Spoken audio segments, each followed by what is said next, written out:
قسمت کا لکھا ہوا ہر شخص کو ملتا ہے، یہ بات طے ہے۔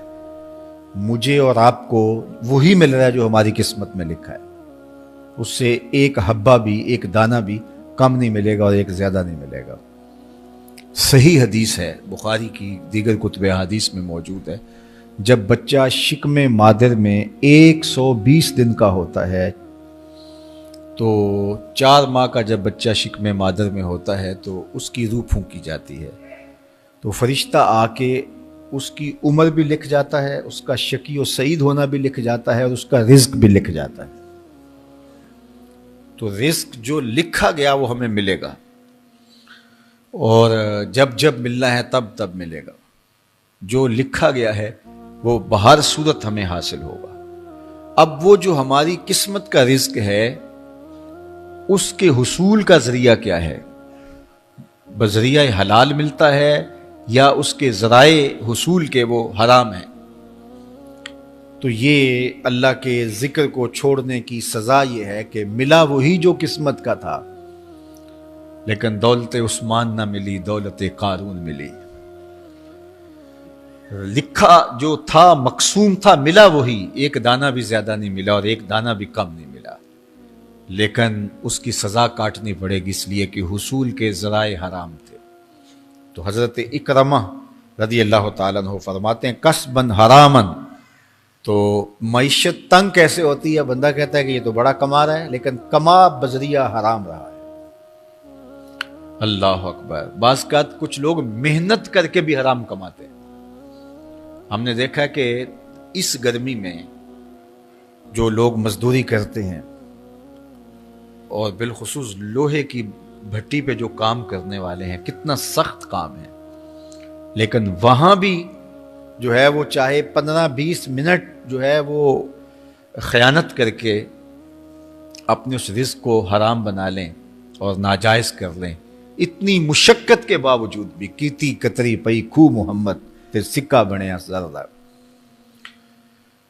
تو ایک سودا ایسے بھی بک جاتا اگر 2 منٹ گاہک کو دیتا، لیکن جھوٹی قسم کھا لی اور وہ لے کے چلا گیا، سودا تو بک گیا لیکن ذریعہ اس کا حرام ہو گیا۔ یہ ذرا دیکھیے، جھوٹی قسم کھانے والے کو اللہ نظر رحمت سے بھی نہیں دیکھے، اتنی بڑی سزا ہے اس کی، اور نہ بکتا کوئی اور آ کے لے جاتا۔ جو قسمت میں لکھا ہے وہ تو آپ کا ہر صورت میں ہوگا، لیکن کچھ لوگوں کو اللہ کے ذکر کو چھوڑنے کا نتیجہ یہ ملتا ہے کہ پھر وہ ان کے ذرائع آمدنی جو ہوتے ہیں، محنت کے باوجود بھی کسب حرام ہو جاتا ہے کسی نہ کسی وجہ سے۔ کئی لوگ دودھ اکٹھا کرتے رہتے ہیں، آخر میں ایک قطرہ پیشاب کا ڈال دیتے ہیں۔ سادہ مثال آپ کے سامنے رکھوں، کتنی محنت سے وہ کیا تھا، تو اپنی ساری محنت کو ضائع کر دیتے اور حرام کا ٹانکا لگا دیتے، ایک قطرے سے وہ سارا ضائع کر بیٹھتے۔ تو یہ اللہ کے ذکر سے منہ موڑنے کا نتیجہ ہے۔ جب تمہارے دل اللہ کی یاد سے خالی ہو جائیں گے، تمہاری زندگیوں میں قرآن نہیں ہوگا، تمہاری زندگیوں کے اندر اسلام کے اجالے نہیں ہوں گے، تو پھر نتیجہ کیا ہوگا کہ معیشت دنک کیا ہے؟ کسباً حراماً۔ دوسرا معنی کہ تنگ زندگی، تلخ زندگی، جو حضرت عبداللہ ابن عباس سے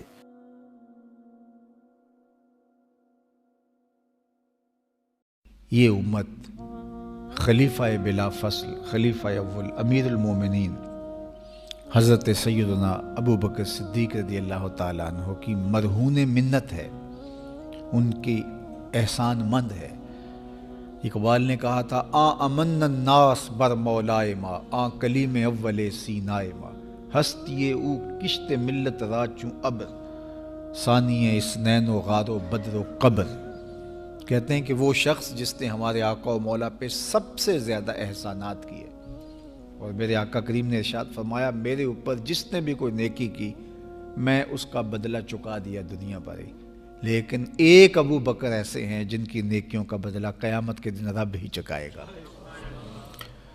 یہ حضور علیہ السلام نے ارشاد فرمایا۔ اور پھر میں ما نفعنی مال احد قط، ما نفعنی مال ابی بکر، مجھے کسی کے مال نے اتنا نفع نہیں دیا جتنا ابو بکر کے مال نے نفع دیا. اپنا سب کچھ حضور کی راہوں میں نچھاور کر دیا. مال پیش کیا، جان پیش کی، اولاد پیش کی، وقت دیا، ایک ایک سانس حضور کے نام کر دی. کہتے ہیں حضور علیہ السلام کا سایہ نہیں تھا، لیکن ابو بکر رضی اللہ تعالیٰ عنہ سایہ بن کے حضور کے ساتھ رہے، سائے کی طرح حضور کے ساتھ رہے. بدر کے ساتھی، حضر کے ساتھی، سفر کے ساتھی، غار کے ساتھی، حد ہو گئی مزار کے ساتھی. اللہ اکبر. ایک دن حضور ایسے نکل رہے ہیں مسجد نبوی سے تو کوئی لوگ داخل ہو رہے تھے، تو حضور کے دائیں ہاتھ میں ابو بکر کا ہاتھ تھا، بائیں میں حضرت عمر کا ہاتھ تھا. تو حضور ایسے دونوں کے ہاتھ پکڑ کے باہر نکل رہے تھے، تو کسی کو اندر آتے دیکھا تو اس کو دیکھ کر کے کہا قیامت کے دن ہم قبروں سے یوں ہی اٹھائے جائیں گے، میرے دائیں ہاتھ میں ابو بکر کا ہاتھ ہوگا، بائیں ہاتھ میں عمر کا ہاتھ ہوگا. اللہ اکبر. سیدہ کہول اہل الجنہ، جنت کے بوڑھوں کا سردار کہا. ابو بکر فی الجنہ، جنت کی بشارت دی. عشرہ مبشرہ میں سے پہلا نام حضرت ابو بکر رضی اللہ تعالیٰ عنہ کا ہے. فرمایا میرے 2 وزیر آسمان پہ ہیں، 2 وزیر زمین پہ ہیں. آسمان پہ میرے 2 وزیروں کا نام جبرائیل و میکائیل ہے، اور زمین پہ اوپر میرے 2 جو وزیر ہیں، ایک کا نام ابو بکر ہے، ایک کا نام عمر ہے.